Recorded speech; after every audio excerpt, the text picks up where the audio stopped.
Bueno, José, gracias por aceptar venir aquí, que sé que además estás pasando una época regular de voz. Sí, estoy bastante fastidiada, pero muy agradecida también de esta oportunidad de tener esta charla. Yo feliz, yo feliz. Yo encantadísima. Bueno, cuéntanos, ¿quién eres? ¿Quién soy? Bueno, pues soy una investigadora que se dedica a ahondar en los entresijos del aburrimiento. Ya me conocen como la del aburrimiento cuando hablan de mí. Esa es la del aburrimiento. Llevo una década entera estudiando el aburrimiento y creo que me queda al menos otra entera como poco. He estudiado filosofía, me doctoré en filosofía en la Complutense de Madrid y digamos que soy una filósofa un tanto atípica, porque me gusta hacer estudio de campo, me gusta más estar en contacto con la gente, charlando, hablando, aprendiendo de la experiencia humana, que meterme en la biblioteca. Nunca he sido ratita de biblioteca, jamás. Pues tú eres murcianica, ¿no? Soy murcianica, aunque entre el constipado, que no se me nota mucho el acento, que ya llevo bastantes años fuera de Murcia, desde que terminé, yo estudié allí la licenciatura en filosofía, estudié la licenciatura en publicidad, para tener un plan B. Esto es algo que todos los filósofos tenemos que hacer, contar con un plan B.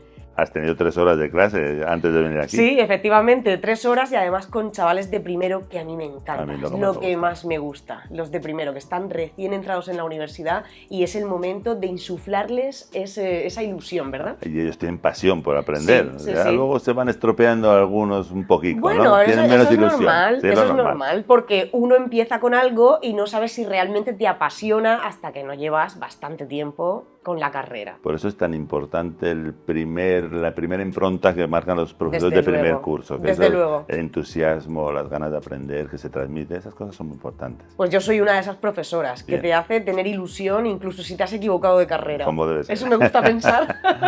Bueno, José, tú que tienes experiencia internacional, has estado en Harvard, tienes una vida. ¿Qué supuso para ti o cómo te adaptaste al cambio de una universidad magnífica que es la de Murcia? Sabes que ahí hay facultad de veterinaria, y yo tengo grandes amigos en esa universidad. Y es una de las mejores de España. Es una de las mejores de España y la universidad es una universidad magnífica, pero es una universidad pequeñica, acorde al tamaño de la comunidad autónoma. Sí.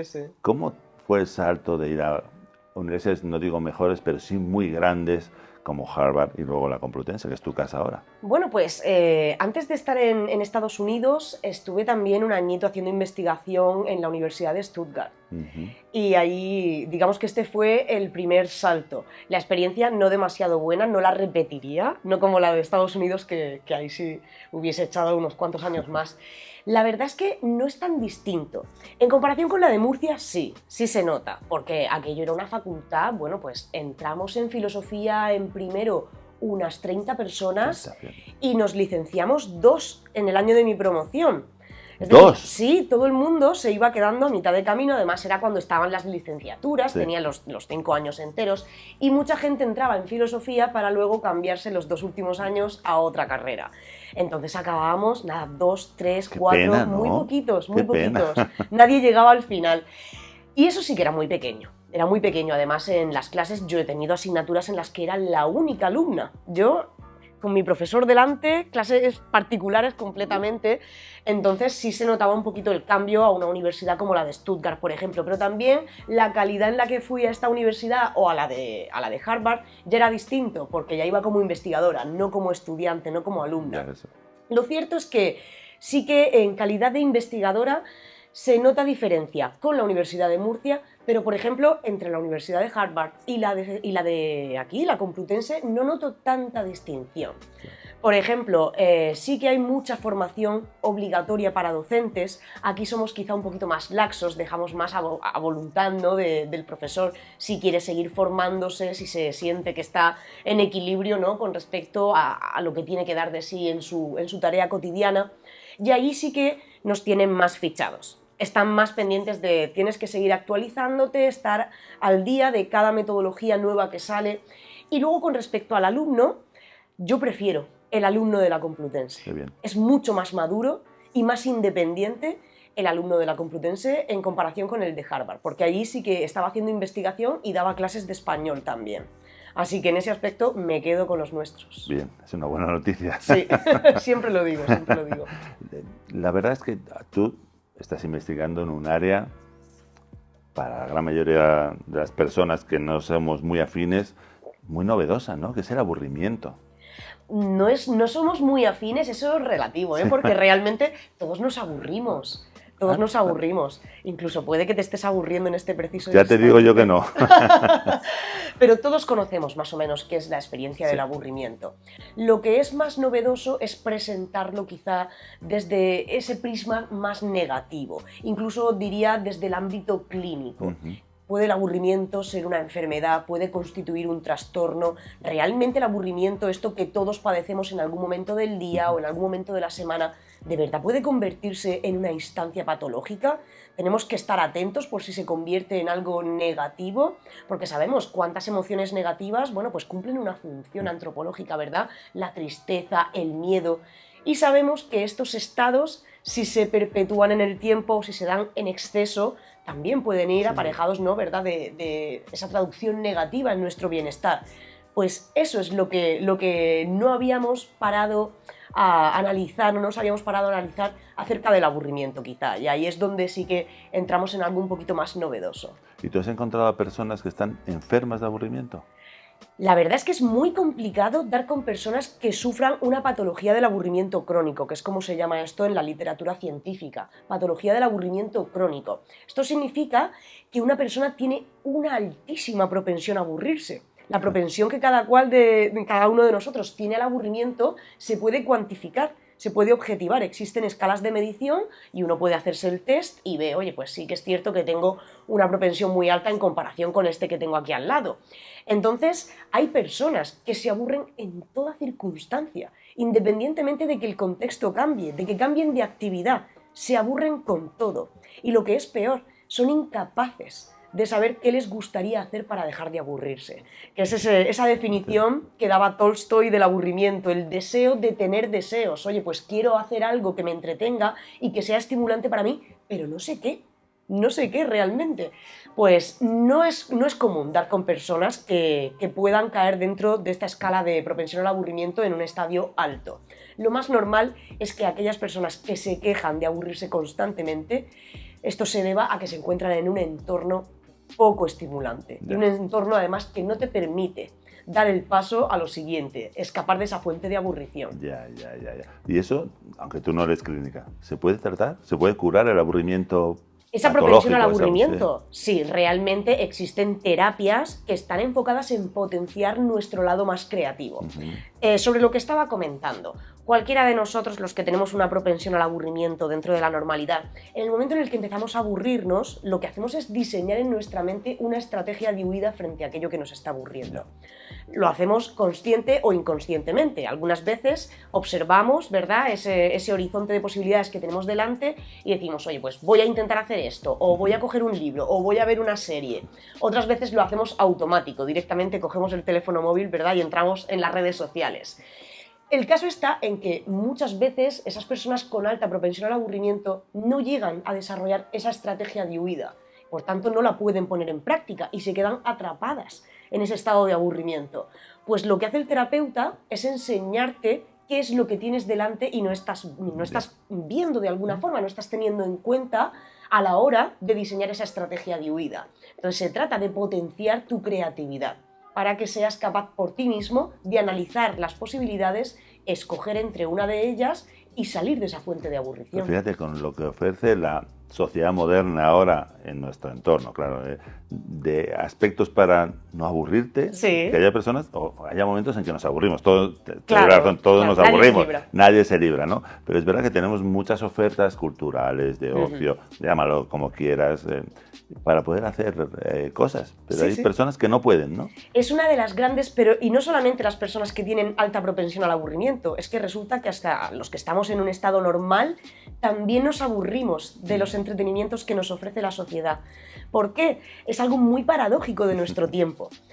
Hemos creado ese horizonte de posibilidades, ese abanico de posibilidades de entretenimiento casi infinito, como estamos diciendo, precisamente para no aburrirnos, y resulta que al fin y al cabo también nos aburren. Al final nos aburre ir al teatro, bueno, pues ya sé lo que es, ya he ido varias veces, sé lo que esperar de esa experiencia. Vamos al cine otra vez, vamos a tomar algo con los amigos, si es que ya sabemos cómo acaba siempre. Vemos una película, bueno, pues me canso a la media hora, cambio a otra plataforma, entro en Twitter, me canso de Twitter, paso a Instagram. El problema está en que tenemos mucho de todo, pero ya lo conocemos. Ya sabemos qué esperar, no nos representa ningún reto. Pero entonces es como que buscamos siempre una excitación permanente, ¿no? Que todo sea nuevo, que todo sea novedoso, que todo sea interesante, que todo sea atractivo. Claro. En vez de disfrutar de cada uno de los momentos de ir a ver una película, que sea un poquito peor, ya tienes un momento de ocio luego y de divertimento criticándola, ¿no? Ese es el problema del aburrimiento, y es que al final, como ya conocemos todas esas opciones de entretenimiento, buscamos ir un pasito más allá. Y esto nos hace jugar con el peligro. Cada vez nos gustan actividades que conlleven riesgo, de alguna forma que nos representen un reto, que sea algo que no sabes qué esperar, no sabes qué esperar de esa experiencia. Va a ser algo completamente rompedor. Y eso algunas veces pues va de la mano de comportamientos nocivos, perjudiciales, disfuncionales. Así que con esa parte es con la que hay que tener cuidado. Hay que andar con mucho cuidado. Hay que tratar, ¿verdad?, de hacer ese ejercicio de conformarse también un poco con la realidad tal cual es. Todo esto lo cuentas en tu libro, ¿no? Sí, vas a hacer un poquito de propaganda de tu muy libro, bien, ¿no? Muy bien. ¿Qué tal se está vendiendo? Se está vendiendo estupendamente. Bueno, puedes decir el título si quieres. La enfermedad del aburrimiento. No porque el aburrimiento en sí sea una enfermedad de entrada, no lo es casi en ningún caso. Y volviendo sobre la pregunta que me has hecho hace un momento, de hecho no tenemos ni siquiera suficientes herramientas de diagnóstico para poder diagnosticar una patología del aburrimiento crónico. Por eso el aburrimiento como tal no entra dentro del DSM, de este Manual Diagnóstico Estadístico de los Trastornos Mentales, de momento. Incluso los colegas más pioneros, los colegas del laboratorio de Canadá que se están encargando son neuropsiquiatras y se encargan de tratar de dilucidar si puede haber alguna malformación a nivel neuroconector que sea la que provoque que uno se quede en ese estado de aburrimiento permanentemente. O sea, estamos un poco todavía en la infancia en este aspecto, así que no se puede decir mucho. La enfermedad del aburrimiento es más bien haciendo referencia a esa metáfora que se ha utilizado para hablar del aburrimiento como algo doloroso, algo fastidioso que nos produce malestar a lo largo de toda la historia de Occidente. Y se está vendiendo bien, se está vendiendo bien. No me meto muy a menudo, pero hace un par de días estaba en el número 40 del top 100 de los libros de filosofía de Amazon. Caray. Y para mí eso ya es Enhorabuena. mucho. Ya es mucho, porque hace una semana estaba en el 80, así que eso significa que voy escalando posiciones, y se publicó en mayo de este año, de 2022, y ya hemos tenido que hacer una primera reimpresión para Latinoamérica. O sea que estoy encantada. Porque claro, vuestro trabajo es tremendamente transversal, ¿no? El que trabajáis en este problema, desde aspectos sociales a aspectos médicos, fisiológicos, patológicos. Es un trabajo muy cooperativo, ¿no? Sí, es multidisciplinar, por supuesto, porque al final en ese ejercicio de desvelar los entresijos, los misterios del aburrimiento, entramos un montón de disciplinas. La primera que le prestó atención fue la filosofía, como a casi todo, ¿no? Pero es que además está la psiquiatría, está la psicología, la teología desde hace también siglos, la antropología, la sociología, tenemos hasta la zoología, porque ahora también hay un grupito de investigadores que se dedican a estudiar el aburrimiento en los animales, especialmente en los animales que viven en cautividad, y cómo esto afecta a su bienestar físico y mental también, porque son criaturas que sufren, ¿verdad? Son seres vivos, efectivamente. Entonces, esto es una ventaja porque hace que tengamos un nicho de investigación amplísimo, riquísimo, pero al mismo tiempo también nos ha traído muchos problemas. Por ejemplo, a la hora de definir el aburrimiento, es que no nos ponemos de acuerdo, porque el filósofo lo considera desde un prisma, el zoólogo desde otro completamente distinto, el neuropsiquiatra desde otro, y al final, oye, nos enfrentamos, ¿eh? Pero bueno, creé la Sociedad de Estudios de Aburrimiento para empezar a... ¿No? No lo sabía. No, pues sí, soy la creadora y presidenta actualmente de la International Society of Boredom Studies. Caray, no paras, ¿eh? No, Con no, lo joven que eres. Ya pararé, ya tendré tiempo. No pares nunca. Pero sí, porque precisamente porque teníamos este problema. El filósofo hablando desde su disciplina, el sociólogo desde la suya, el psiquiatra desde la suya. Y nos dimos cuenta de que si queríamos realmente avanzar un poquito, aunque sea en esto de los estudios de aburrimiento, no lo vamos a conseguir todo en este siglo cuando llevamos estudiándolo desde hace, desde la Grecia antigua. Pero al menos moverlo un poco, teníamos que llegar a ese acuerdo sobre qué es el aburrimiento. Y ahí estamos, pero no lo conseguimos, ¿eh? Seguro que sí, lo conseguirás. Ya, tienes que contar con los veterinarios y las veterinarias especialistas en comportamiento, que eso también puede ayudar en algún aspecto interesante, ¿eh? No te olvides. Sí, desde luego. Yo ya hago propaganda de lo mío también, ¿eh? Hombre, claro que sí. Y mucha gente nos pregunta esto, ¿de verdad se pueden aburrir los animales? Y, jolín, sí, es claro que no tienes mascota en tu casa. Por supuesto que se aburren, claro que sí. Y el perrito viene, ¿verdad?, con el juguete a decirte, oye, entretenme un conmigo, rato que estoy aquí conmigo. muerto del asco. Y bueno, como hay tantas capas de edad y sociales, ¿los niños se aburren de forma diferente a los adultos o a los jóvenes y a los mayores? ¿Cómo funciona eso? Se aburren más, los niños se aburren más, pero es por una cuestión completamente lógica. La experiencia es la misma, en realidad. Es un momento en el que tu necesidad de excitación cortical no se corresponde con lo estimulante que percibimos el entorno. Ese entorno o una actividad en la que nos encontremos inmersos, de repente entonces se produce ese quiebre. Descienden los niveles de excitación cortical y necesitamos, por eso nos sentimos mal, ese descenso se traduce en malestar y necesitamos hacer algo para restablecerlos. Esto sucede igual para un niño de 5 años que para un adulto mayor de 85. El problema está en que un niño se cansa muy rápidamente de lo que conoce. Enseguida lo da por superado, enseguida siente que esa realidad o esa actividad se ha quedado obsoleta. Y es normal, es que tiene que ser así porque tiene que descubrir el mundo en el que se encuentra, ¿verdad? Así que por eso enseguida vienen constantemente a los adultos a decirnos, papá, mamá, que me estoy aburriendo. Y con eso lo único que te está queriendo decir el niño es, ¿qué más hay? Tú eres el adulto, tú sabes de esto, tú eres el que controlas. Cuéntame qué más hay aparte de lo que ya conozco, porque ya sé que está el pintar, está el videojuego, está la lectura, quizás si tienes suerte, está el parque. ¿Qué más? Ya. ¿Con qué más puedo entretenerme? ¿Con qué más puedo seguir explorando lo desconocido? Y tú has trabajado más en la, perdona si me equivoco, en la etapa de los más mayores, ¿no? Sí, el aburrimiento de nuestros mayores, ¿no? ¿Es muy diferente esa vía de trabajo con ellos y con ellas o el aburrimiento es parecido, salvo quitando los niños? Yo soy una persona ya muy mayor, pero... ¿Y te aburres? No. Bueno, sí, me aburre alguna gente, pero no. Pero eso está bien. Pero a veces es una pregunta que, mira, aunque no ha terminado la anterior, te voy a preguntar esta. ¿A veces el aburrimiento puede ser saludable? El aburrimiento es funcional. El aburrimiento, siempre que se den esos términos en los que nos está permitido responder frente a ese aburrimiento, improvisar cualquier acción, cualquier historia para poder salir de esa fuente de aburrición.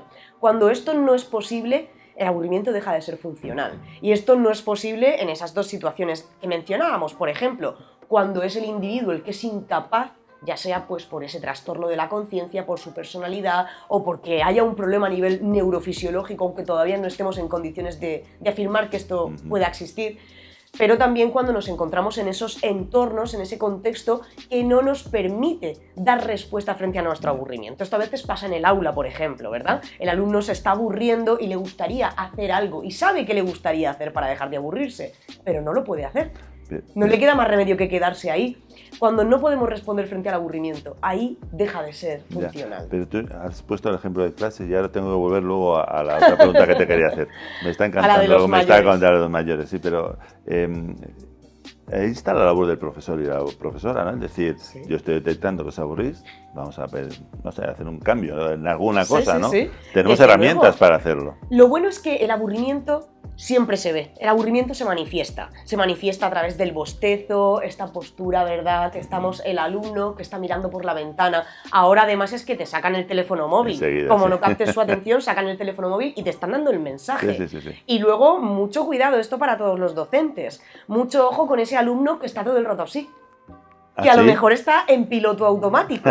Es verdad, y no te está ni escuchando. Entonces, el docente no tiene que ofenderse. El aburrimiento es natural, es natural. No tiene que ofenderse y en el momento en el que está percibiendo que sus alumnos se aburren, tiene que tomarlo como una oportunidad. Una oportunidad de repensar la metodología que está utilizando y cambiar. De hecho, te cuento, Joaquín, una cosa muy interesante que empezamos a hacer aquí en la Complu hace un añito y medio, pero de momento está parado.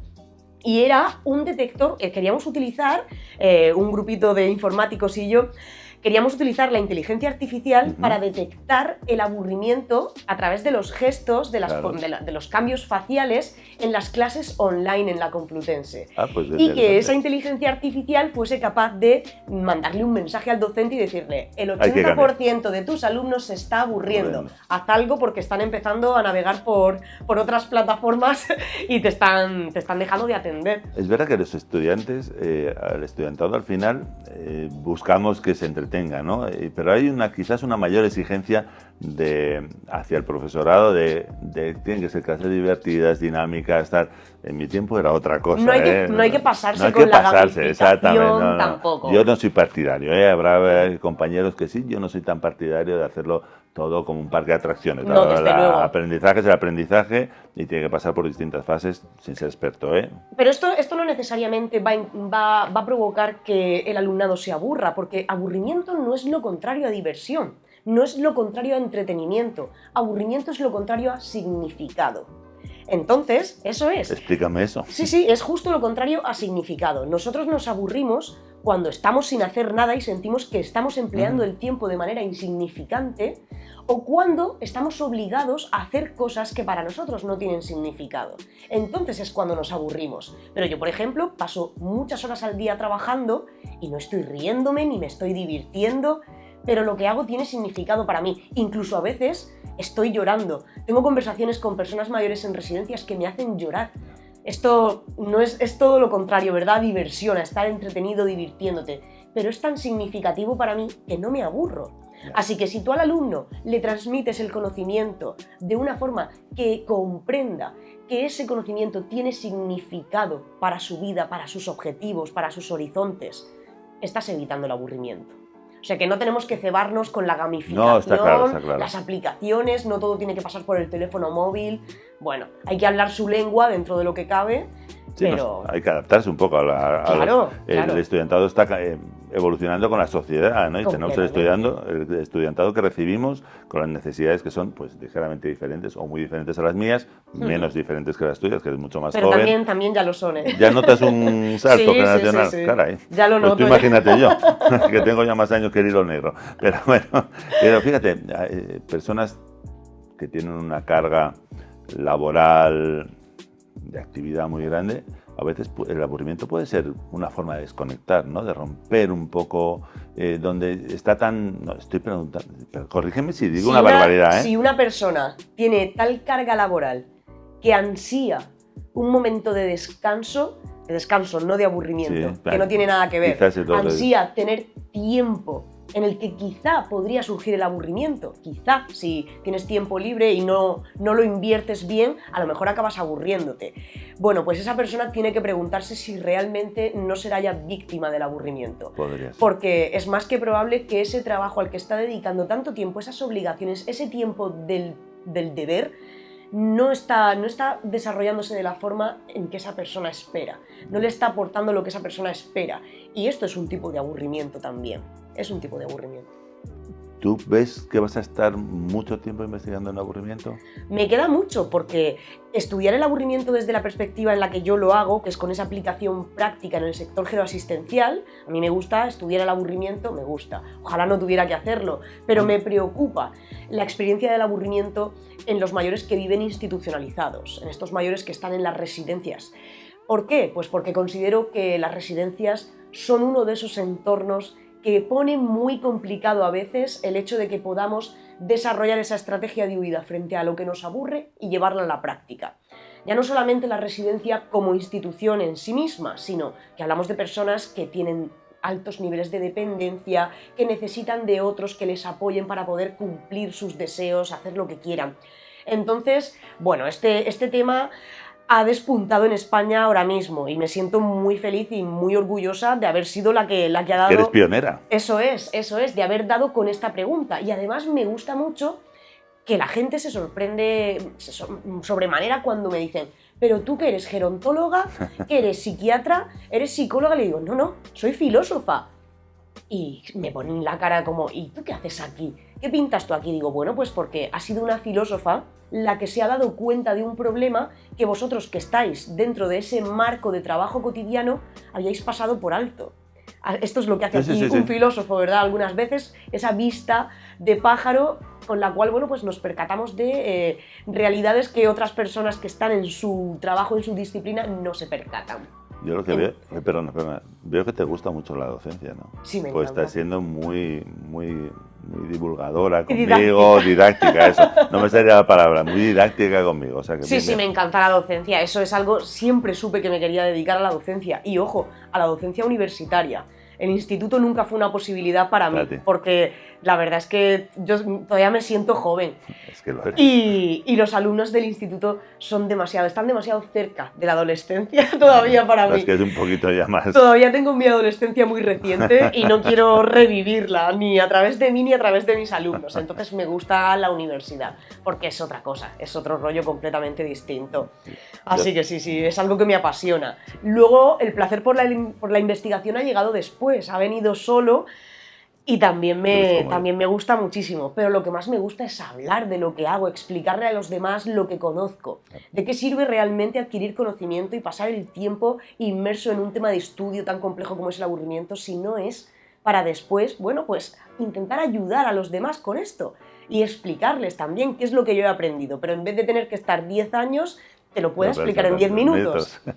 Llevamos un buen rato charlando, ¿eh? Ya creo que estoy abusando mucho de tu tiempo, que es muy valioso. En absoluto. Espero que no te hayas aburrido conmigo. No, por supuesto que no. Y además estaba deseando, me apetecía mucho tener una charla más tranquila e informal con mi rector. Bueno, con Joaquín. Con Joaquín. Yo te auguro un gran futuro. Espero que quieras seguir siendo complutense, ¿no? Por supuesto que sí. Corporativa, 100%. 100%. Es que coincido en tantas... Mira que somos de edades diferentes, de áreas totalmente diferentes, coincido en tu análisis en muchísimos aspectos, lo que te gusta en la universidad. Y llevamos un trayecto Yo quiero similar. hacer carrera docente e investigadora en la Complu, pero también administrativa. Sí. Es decir, que mi nivel de implicación con la institución va un pasito más allá. Bueno, eso es bueno saberlo, ¿eh? Por aquí eso es bueno saberlo. Lo vamos a ver. Bueno, yo ya me queda menos para jubilarme, pero bueno. Mira, solemos terminar las... ¿Es algo que quieres decir algo más? Yo creo que ahora te conocemos mucho mejor que por las entrevistas que has hecho. Está bien despertar la curiosidad un poquito sin cansar tampoco. No, aparte, no solo es el tema, es tu personalidad, que es muy interesante. Eso nos ha gustado, seguro a todos lo vamos a disfrutar. Pero para no hacerte hablar más, que si no, no vas a poder hablar esta tarde en casa o con tus amigos o en la familia. Esta tarde doy una charla en una cena de Navidad. No me lo puedo creer. Sí, ya soy showgirl. No. Me contratan para... Te vas a poder ganar la vida con eso. Mira, solemos acabar las entrevistas, es una tradición, haciéndote 3 cuestiones. Es un juego, ¿eh? Veamos. Me des un reto, una oportunidad para las personas que están interesadas en ti y en lo que tú haces. Un reto, una oportunidad y un consejo. Un reto que te haya supuesto a ti, que se puedan encontrar, lo que tú quieras, una oportunidad que tú hayas tenido y que ellos puedan o ellas pueden tener, y un consejo hacia las personas que nos están escuchando y que están interesadas en tu figura, que es lo más importante, y en lo que haces. Vale, estupendo. Sé tú, ¿eh? No seas políticamente correcta. No, nunca, jamás. Eso no va conmigo. Pues, a ver, como reto... va a estar todo un poquito relacionado con la cuestión del aburrimiento, claro, y de lo que es mi vida, ¿verdad? En la investigación, la academia. Como reto, me gustaría que aquellos que nos están viendo se reten, se atrevan a hablar más a menudo de lo que les aburre, hablar del aburrimiento. Creo que hablamos poco de lo que nos aburre como sociedad. Y esto es por una cuestión muy sencilla, y es que a veces nos avergüenza admitir que algo nos aburre. Incluso cuando somos muchos los que compartimos esa sensación, nos avergüenza porque no queremos que piensen que estamos vacíos por dentro, que tenemos poco mundo interior. Pero hay que hablar del aburrimiento, hay que entender la experiencia del aburrimiento como algo natural. Y precisamente en ese hablar del aburrimiento es donde vamos a dar con las mejores claves para ponerle solución, evitando esas respuestas desadaptativas. Así que hay que atreverse más a manifestar ese aburrimiento, a manifestarlo siempre y a comentar qué es lo que me aburre, qué es lo que no me aburre.